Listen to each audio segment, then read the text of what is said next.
Where do we go now? We're going into a single expose that carries 3 or 4 pieces, and it highlights or puts feet to the fire of one person. That person is Donald J. Trump. And given the rise of Trump again on certain alt-media circles, here is a few pieces on Trump where people will have to rethink who or what Trump stands for and who is their saviour. Even Alex Jones is threatening to dish all the dirt now on Donald Trump to get back at the ex-president over his endorsement of the COVID-19 vaccines. Yeah, we all wish Trump would do the right thing, Jones said on his InfoWars programme before urging his listeners to move on from Trump due to his glowing endorsement of the vaccine. In fact, he said, maybe you know what to get Trump's attention, he continued. Maybe I should just dish all the dirt on Trump. And Jones added, it's not to hurt Trump, it's so people can know how pathetic he is when you think he's playing 4D chess, going to save you, and he's not. Oh my. Even Alex Jones is telling the truth and not deflecting it. Or are they on differing sides of the Hebrew Anunnaki cult? All of which means this is more faction fighting. But Donald Trump's golf courses and leisure businesses in Scotland claimed over £3 million, which is about $3.6 million in UK government furlough money, according to newly published accounts. $3.6 million. And in spite of that, he still fired or furloughed hundreds of staff, which shows who Trump looks after first. And then came this piece.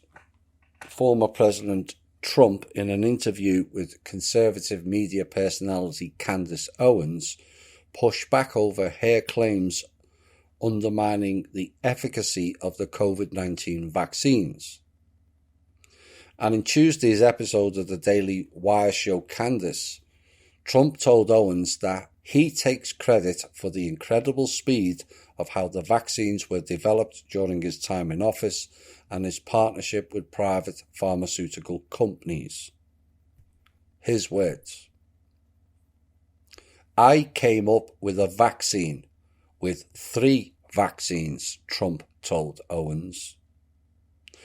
All are very, very good. I came up with 3 of them in less than 9 months. It was supposed to take 5 to 12 years. Owens then said to Trump that more people had died from the virus in 2021 than in 2020 even, with the vaccine being administered to the public, which the article said was taking a shot at President Biden. No, it wasn't. It was taking a shot at Trump, as he personally developed the vaccines, according to him. Yet more people have died under COVID this year, Owens told Trump. By the way, under Joe Biden than under you, and more people took the vaccine this year, so people are questioning how. And Trump never let her finish and said this. Oh no, the vaccines work, but some people aren't the ones. He went on, the ones who get very sick and go to the hospital are the ones who don't take the vaccine, but it's still their choice. And if you take the vaccine, he said, you're protected, Trump told Owens. Protected?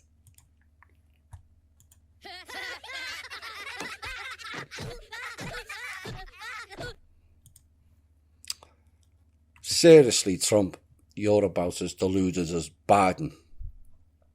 Trump continued, people aren't dying when they take the vaccine.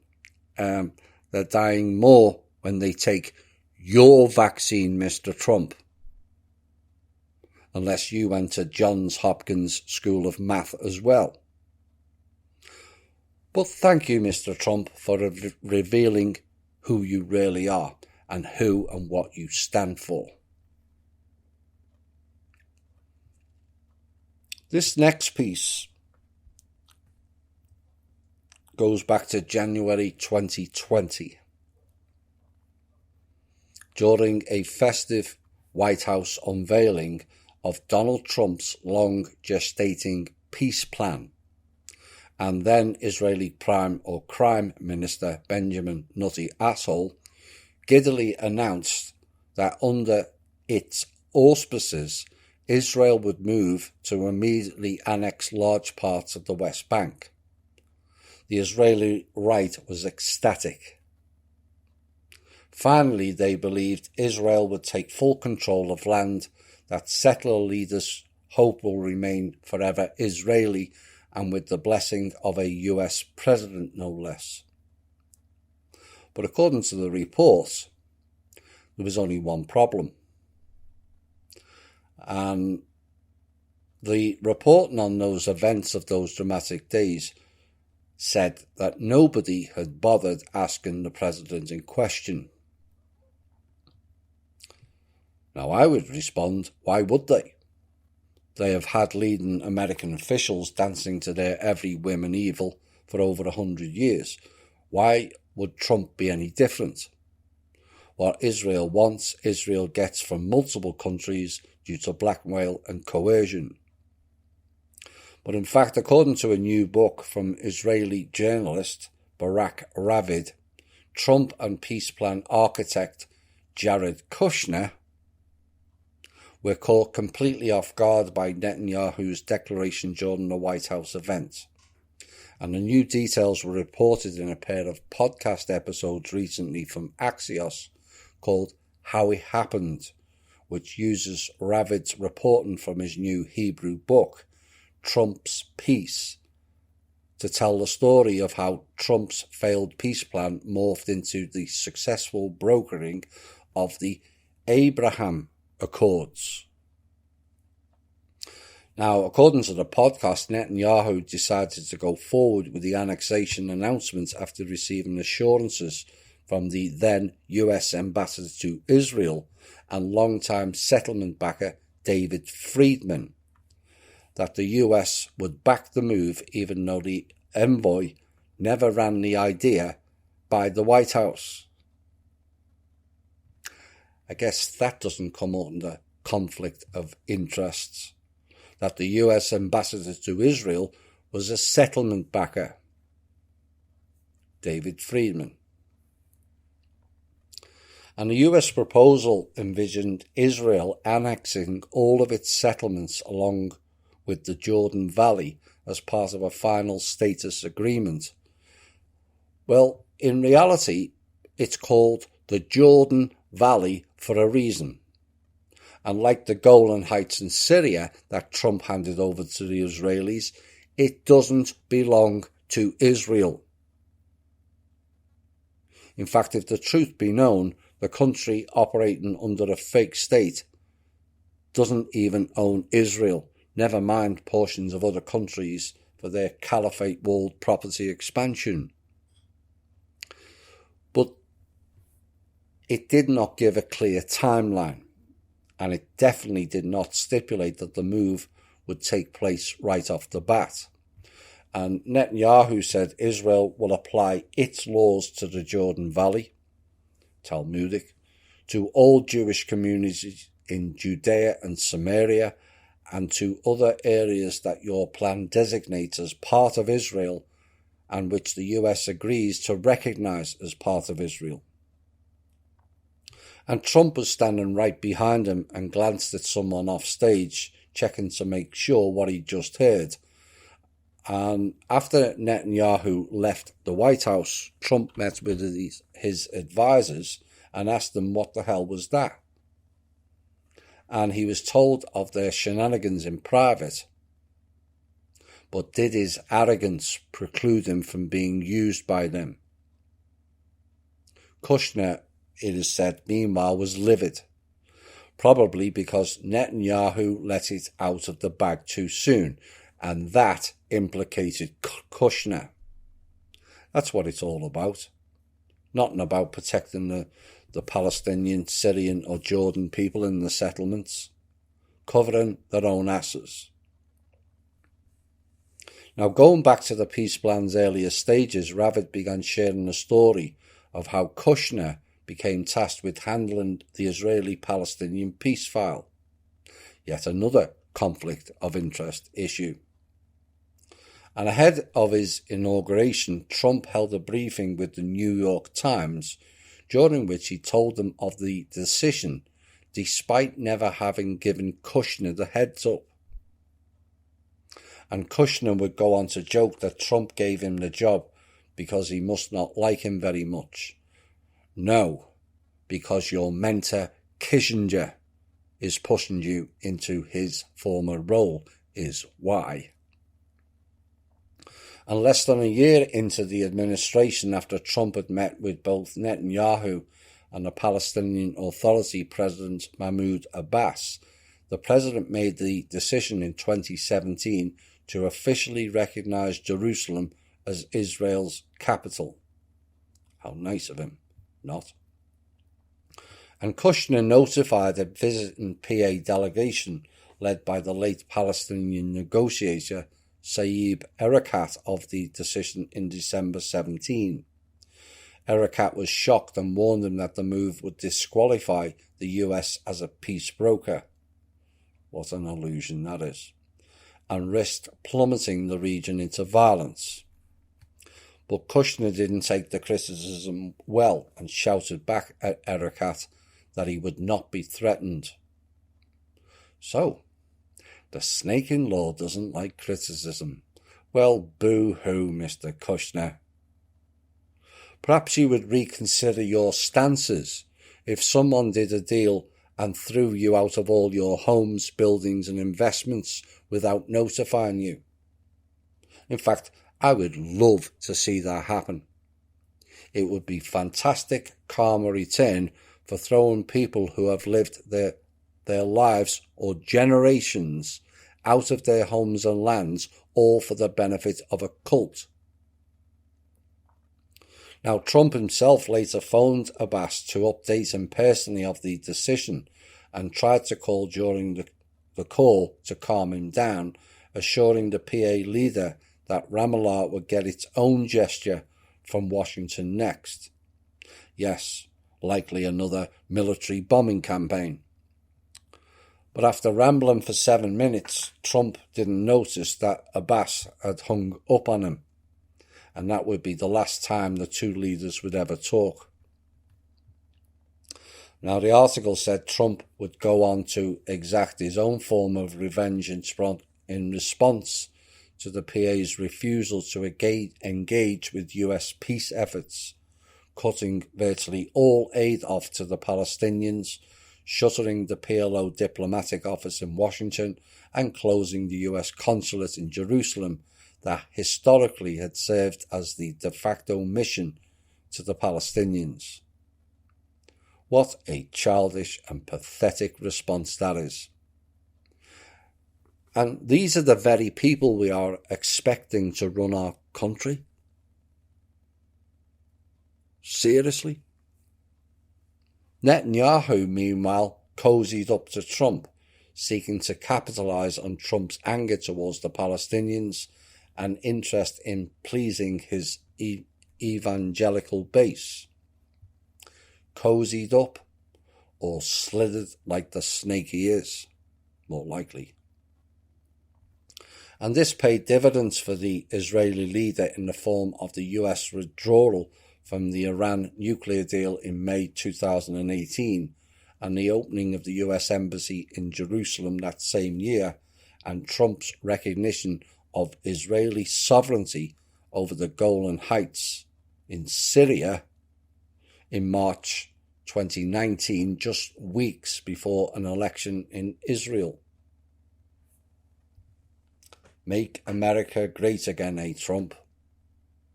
No, you pampered to a foreign fake state your whole time in the White House, plus your own self-interest.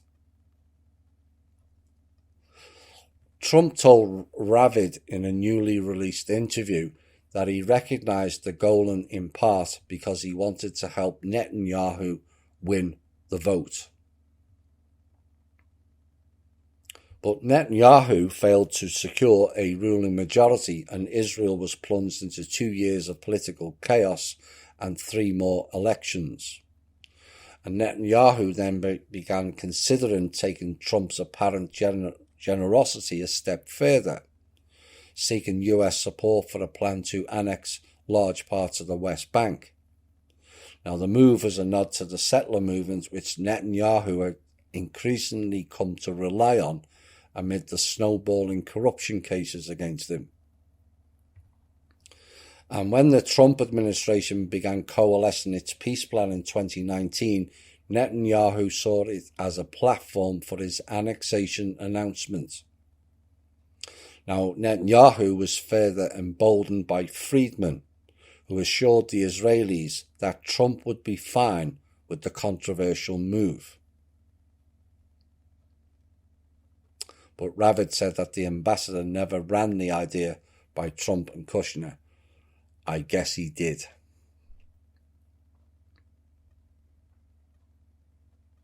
Well, perhaps he didn't have to, because the pair of them operate for and by the Jewish fake state is why. And he tweeted Sunday that not only was the president informed and aware of the sovereignty process, he outlined it in this speech. And there were numerous follow-up discussions as well, all of which included me, he said. And a book on this subject, which I was never consulted, should be taken with a grain of salt. Now, still unaware of Trump's opposition to annexation, Netanyahu arrived in Washington on January 28, 2020, unveiling ceremony of the US peace plan, and then made his big announcement. And one Trump aide told Ravid that Netanyahu turned the US leader into a potted plant during that campaign speech, when the president thought the Israeli premier would use the opportunity to make a gesture towards the Palestinians. Yeah, right. And shortly after the ceremony, Netanyahu met with reporters at Blair House, where he was staying, and told them that he planned to bring the annexation move before the cabinet for approval within days. But around the same time, Kushner called Friedman into his office, where he dressed down the envoy for convincing the Israelis that the US would support the annexation plan. And he then ordered Friedman to go across the street to Blair House and inform the Prime Minister that the US would not accept such a move. And the problem I see, Ravid says, is Netanyahu went public. And I agree. Because normally these types of incidents or events are all done in private and slipped into sneaky bills and all that stuff. But with Nutty out in it, Kushner and Trump needed it silenced because they would be implicated. Now, Netanyahu was made to understand that a US green light for annexation had not been given, and had no choice but to delay the process in the Israeli government, though he continued to insist the move would happen soon. A month went by with very little contact between the Israelis and the Americans, and then one day the Israeli ambassador to the US at the time and longtime Netanyahu confidant Ron Dermer paid a visit to Kushner and blamed the White House for embarrassing the Prime Minister over the annexation saga. Now, Kushner pushed back, insisting that no US president has done more for Israel. I'll repeat that again. Kushner pushed back, insisting that no US president had done more for Israel. Indeed, Mr. Kushner, all under your watch and support for it.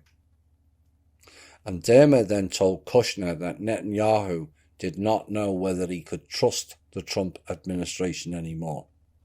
And at that point, Kushner lost his cool and threw the Israeli ambassador out of his office. I guess Mr. Kushner has an anger management problem.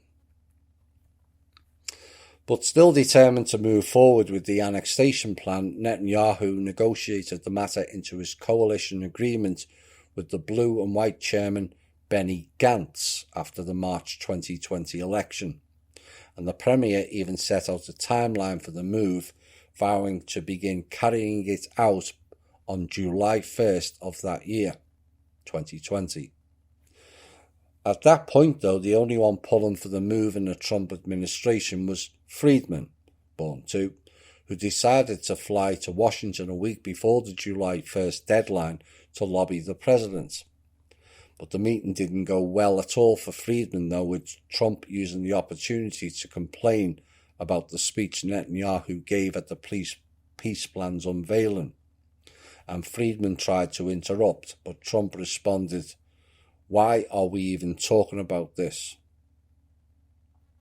The president again insisted that he'd already done more for Israel than any of his predecessors, before quickly losing his patience and saying, quote, "If you want to do it, just do it," unquote. And adding that his Secretary of State, Mike Pompeo, would be the one to decide. All very typical of Mr. Trump and those who know him. His ego supersedes his intelligence level. He got rumbled, not MAGA, but Israel. And if he doesn't get his own way, he gets pissy with people. But it's no surprise he passed it on to Pompeo, another dancing Israeli puppet. But before Friedman left, Trump warned, "You should know, though, that if anything happens, it's all on your heads."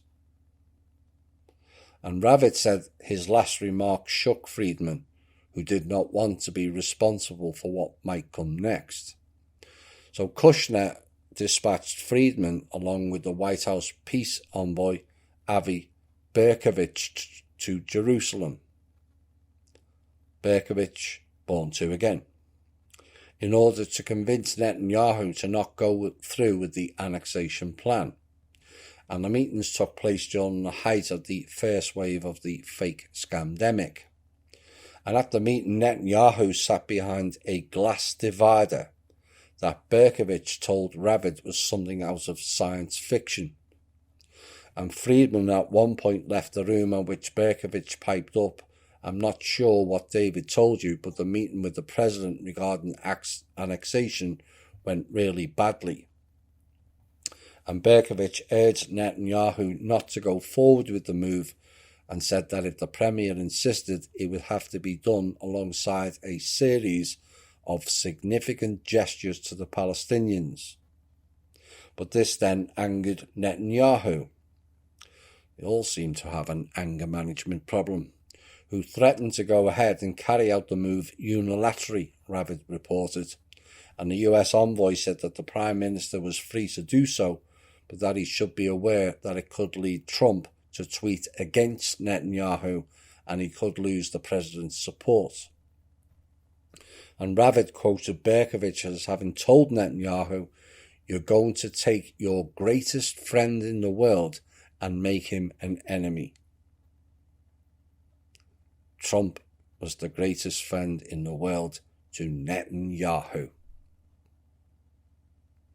And I can't tell you what to do, but I strongly advise you against it.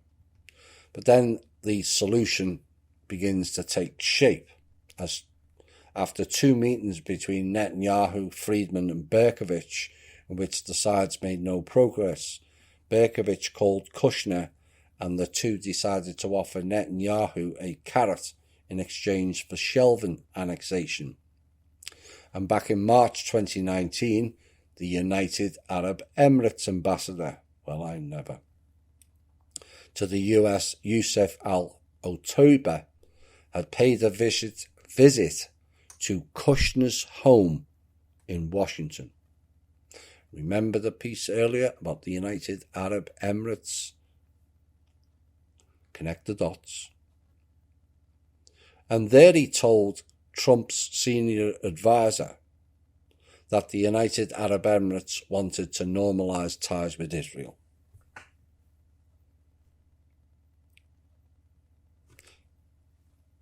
This is a political international event, and they're doing private discussions in Kushner's home. And nobody asks why. But normalising ties is not about becoming friendly with Israel. It is a green light for Israel to take over that country as well. Remember the military deals that followed the ties that we revealed in our show? But with that meeting in mind, Kushner told Berkovich to offer the United Arab Emirates proposal in exchange for Netanyahu dropping the annexation. And Netanyahu responded that he would consider the proposal, but insisted that he was not ready to drop annexation entirely. So Berkovich flew back to Washington and headed straight to the White House to update Kushner. Not the president, Kushner. And while on the way, the envoy got a call from Otaiba, who suggested the exact same exchange, normalization for shelving annexation. And Berkovich called the conversation a godsend and one of the best calls I've ever had in my life in an interview that was played on the Axios podcast. And the US envoy told Otaiba that he just so happened to have thought of the same proposal. No.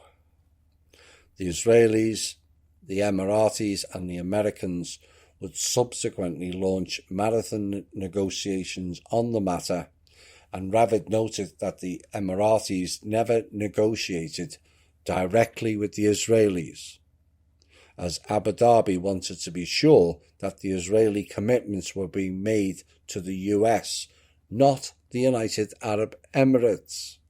I wonder why. They were evidently not entirely convinced of Netanyahu's sincerity. He never had any. So what he just said there is they never negotiated directly with the Israelis. Why? Because the Israelis had proxies like Trump, Kushner and Pompeo to do all the hidden secret and dirty work is why. Now the sides did manage to make progress, but the talks nearly blew up several times, including once where Dermer told Berkovich that Netanyahu would only drop annexation if 3 Arab countries agreed to normalise ties with Israel, not just one. And Berkovich passed along the message to Kushner, who was furious. And Ravid quoted Trump's snake-in-law as saying he's only going to get one country, and if he doesn't want it, he can just go fuck himself. Unquote. Isn't it funny that it ended up with 3 countries and not one, though, shortly after? And Berkovich went back to Dermer and said, I'll tell you gently, take what you're offered. And eventually the sides appeared to move past all their differences, and a date was set for the public announcement on August 13th, 2020. And Ravid said on the day before, Netanyahu got cold feet and had Dermer call the White House to notify them that the Prime Minister would not be signing the agreement.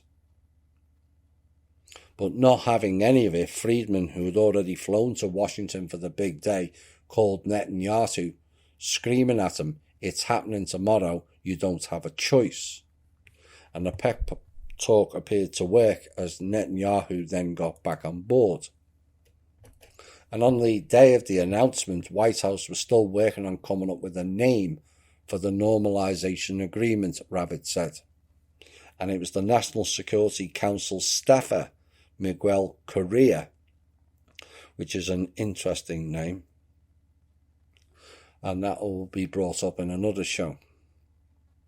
who came up with the Abraham Accords in reference to the biblical father of both Judaism and Islam. I told you they were one and the same. But that's yet more biblical nonsense. And the idea was brought to Trump, who said that it should be the Trump Accords would be better, but that he would agree to their idea as well. I told you his ego was off the charts. Trump is all about Trump and his Israeli buddies. And let's not forget he went on the Epstein plane as well. Doesn't necessarily prove he was involved with kids, but why did he go there? And Trump is heavily in bed with the rogue banks and high finance people, most of which are run by the same group. Now, hours later, a conference call took place between Trump, Nutty Asshole, and the United Arab Emirates Crown Prince Mohammed bin Zayed to celebrate the event.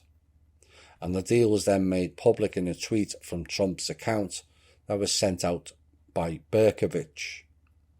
And within days, Bahrain's finance minister Salman bin Khalifa called the White House asking to be the next country to normalise ties with Israel, noting that the United Arab Emirates had provided it with the political cover needed for the long-time taboo move. The three countries participated in a signing ceremony at the White House the next month, and Morocco, remember from Russia with Love Plus about Morocco, why is there a Moroccan quarter by the Wailing Wall, joined the Abraham Accords in December 2020, just as Netanyahu wanted, and the dancing puppets gave him.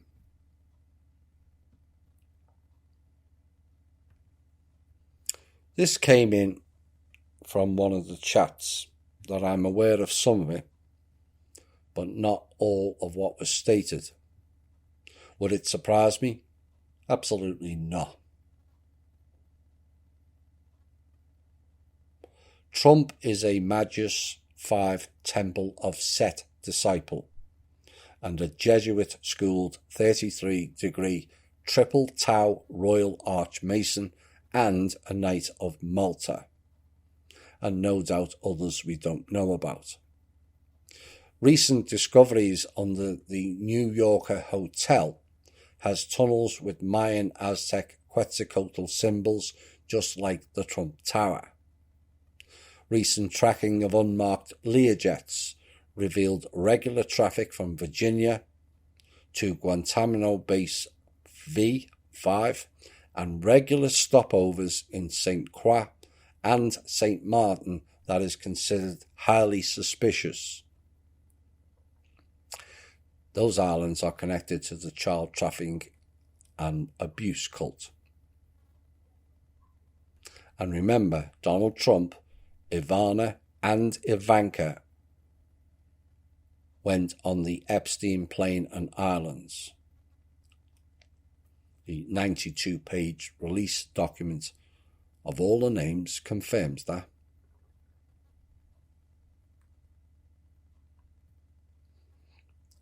If you still have any doubts about where Trump's allegiances lie, this piece will end it. Donald Trump is facing backlash after sounding off about what he called the dangerous apathy of American Jews towards Israel and claiming that the country once had absolute power over the US Congress. During a recent interview with Israeli journalist Barak Ravid, Trump said that the Jewish people in America either don't like Israel or don't care about Israel. And audio excerpts from the sit-down were played on an episode of the podcast Unholy, Two Jews on the News, which was released on Friday. Two Jews on the News, indeed. And Trump said, I must be honest, it's a very dangerous thing that's happening. There's people in this country that are Jewish who no longer love Israel. And Trump said that at one point Israel had absolute power over Congress, adding that he thought it was the exact opposite today.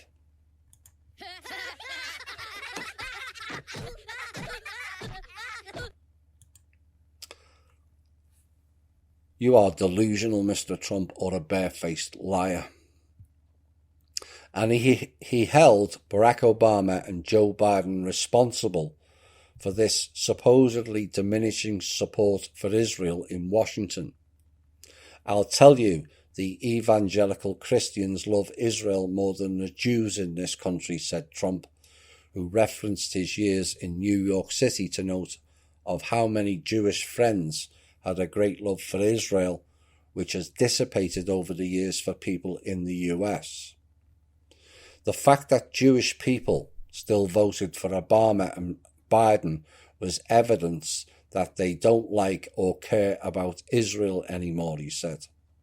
And Trump held up the New York Times as an example of anti-Israeli attitudes, claiming the paper hates Israel, despite being run by Jewish people.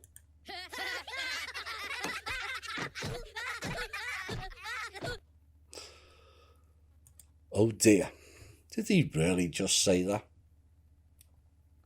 There is a reason why some people call that paper the New York Times.